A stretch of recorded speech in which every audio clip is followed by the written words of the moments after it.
Now, Britain isn't just struggling, it's on the brink. Now, rising inflation is eating your savings alive. The housing market is most likely rigged. Pensions are shrinking, financial markets are jittery, the pound is weaker, and unemployment is rising. So the cost of living feels like it's a slow motion heist, with everything from milk to mortgages getting more expensive. What we're all told to do is to save more, to work harder, to work for longer, to do the right thing. But now we're all being told to lower our expectations. It feels like the economy is in free fall. And whilst politicians tell us to be resilient, they're all navel gazing and talking about a national strategy which may put money into our pockets in 10 years if it works at all. It's getting harder to plan a dignified retirement amongst all this chaos, and retirement was once considered the finishing line. But it's now just a big question mark dangling over a shaky economy and a government that's snatching defeat from the jaws of victory. So in this week's video, I'm going to take a wider look at the economy, the numbers that matter, and what impact they could have on your retirement plan. And as always, some practical steps that we can all make to make sure that our retirement is on solid ground and not just a fairy tale. Hi, my name is Simon, and I'm a chartered financial planner with decades of experience helping literally hundreds of families prepare for their future with confidence by keeping more of what they've earned. Now, in no particular order, I'm going to address some of the areas of concern that you've left most comments about in the comment section. Now, I'm not going to sugarcoat this, but if you're planning for retirement in Britain today, the deck is very quietly being shuffled and it's not always going to be in your favour. So here's what you're really facing, why it matters to your financial future. Now, the government is allocating about £7.5 billion to support illegal immigration services for housing, processing, and of course, legal aid. Now, this is an emotional subject, but wherever your views on this are, this redirection of public funds is significant. And according to the Centre for Migration Control, some nationalities have a 3 or 4 times higher benefit claims than a UK citizen. Now, that money is not going towards stabilising the state pension system, funding social care, or even supporting the NHS infrastructure. And these are all critical lifelines for many pensioners. Now, in an economy where every pound matters, this allocation of money makes the safety net feel very, very thin and becoming more thinner, especially for those who've paid into the system for decades. Now, latest research shows that about 469,000 homeowners with 5-year fixed rate mortgages taken out during the pandemic are going to be facing sharp increases, averaging about £510 a month extra as these deals expire. Now, even if you do manage to grab a great 2-year fixed deal, you're still going to be looking at an extra £300 a month in extra outgoings. Now, for those in their 50s and 60s, this is a financial curveball. And instead of ramping up their pension contributions or even reducing down their debt before retirement, many are now going to have to absorb an extra £6,000 a year in extra housing costs.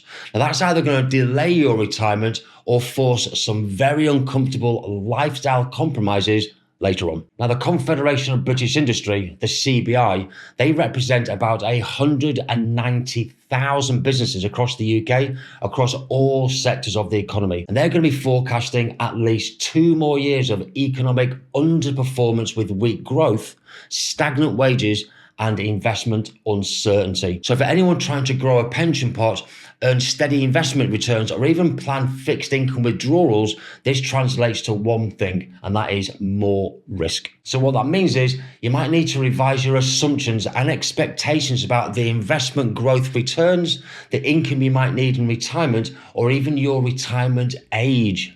Now, according to the DWP, over 20,000 new individuals are entering the benefits system every single month who have been assessed as unable to work due to mental health problems and who are now claiming universal credit. Yep, you heard that right, 20,000 a month. Now, this is putting unprecedented pressure on government resources, and the IFS has calculated that the cost of providing these health-rated benefits for working age people in 2020 was £36 billion. And that's compared to £52 billion now. And that is some increase. But worse still, the projection for 2030, the cost is likely to be £66 billion. Hence these current reform proposals that lower that bill to around 61 billion. But there's a lot of opposition to those reforms, and even there's been some negotiation in Parliament just yesterday. In fact, there's been a 69% increase in benefit claims for those aged between 24 and 35 in just 5 years. Now, this explosive growth in benefit claims isn't just a social concern, it's a financial one. So as welfare demands rise, funding has got to come from somewhere, either through higher taxes, reduced pension benefits, or lower public services. So in other words, the working taxpayers and the saving population, that's you and me, are picking up the tab. In just 1 month, the UK borrowed £17.7 billion, and that set a new record.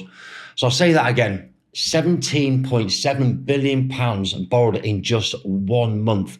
And that demonstrates the fears that Rachel Reeves is struggling to rein in her own spending plans. Now, more borrowing means more interest payments, and they are now consuming an ever bigger share of the national budget than ever before.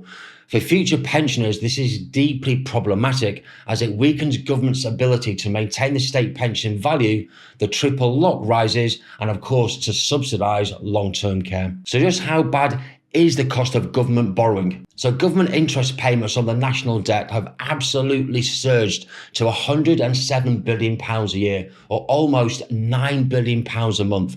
And that's close to 9% of the total public spending and more than we spend on the entire education budget. So what does that mean for us?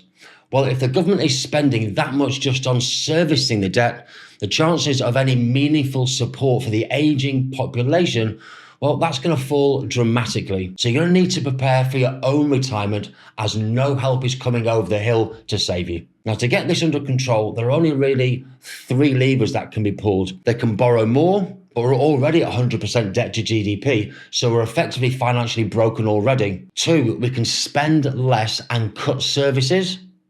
Or 3, we can tax more, and we're already at the highest tax level since the Second World War. Now, the government is actually posed to increase public spending across multiple sectors, including defence. And some are calling this a reckless splurge, and concerns are rising about how it's all going to be funded. Now, for pensioners and those planning their retirement, this is going to spell more uncertainty. Will there be high taxes on pensions, on savings, on our property, or even our inheritance? So your nest egg could now be facing literally death by 1,000 cuts. Now, the problem is that there's already been about 250,000 job cuts since the government came to power just 1 year ago. So there's already less taxpayers to shoulder this financial burden, but there's also more people claiming benefits and financial support. Now, the way around that, of course, is to keep the personal allowances frozen so more people fall into this income tax trap. In fact, about 5 million people are now going to be forced to pay higher income taxes, and that could include pensioners on the maximum state pension from as soon as next year, especially if the state pension rises by another 5%. Now, inflation clearly remains stubborn at 3.4%, but that clearly doesn't tell the whole story. There's also an inflation measure which includes housing costs, and that is currently at 4%. And the RPI, which the government debt is based on, is as high as 4.3%. So for anyone living on a fixed income in retirement or planning to do that fairly soon, this is going to be a direct hit. But if your pension is not inflation linked, then you're going to be losing purchasing power every single year. Now, over a 20-year retirement, even modest inflation can slash your spending power by between 30% and 40%. And that means you're going to be cutting holidays, you're going to be cutting healthcare, heating, and that is exactly when you need more support, not less.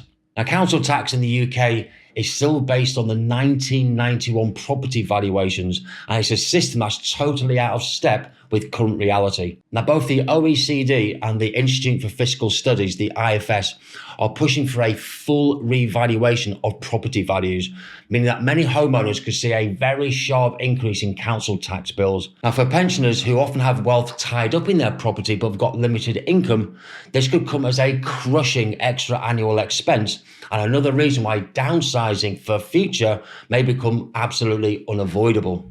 So if you're planning to retire in the next 5 years to 15 years, for example, these aren't just clickbait headlines. These are early warning signs. The financial ground is shifting, the tax rules are tightening, and public support is most definitely weakening. Now, traditional assumptions around pensions, investment returns, and government support are being rewritten quietly, but very rapidly. So after all this being said, what can you do? Well, you need to get ruthless with your spending as well as your debt so you don't carry anything across into retirement. You need to stress test your retirement income plan to ensure that it can last the distance, which could be a 20 to 30 year retirement. You need to diversify your pension fund to include global equities, infrastructure, indexed bonds, and physical assets such as commercial property. But you also need to maximize the tax efficiency by using both pensions and ISAs whilst you still can. Now, many of us will get to retirement with an average pension value of around £146,000. So I've linked another video in this series about what sort of income that would provide, and another video about how you can manage your tax-free cash without any regrets. So thank you for watching from the very, very end, and for your time and for your patience as always. I'm going to see you all again next week.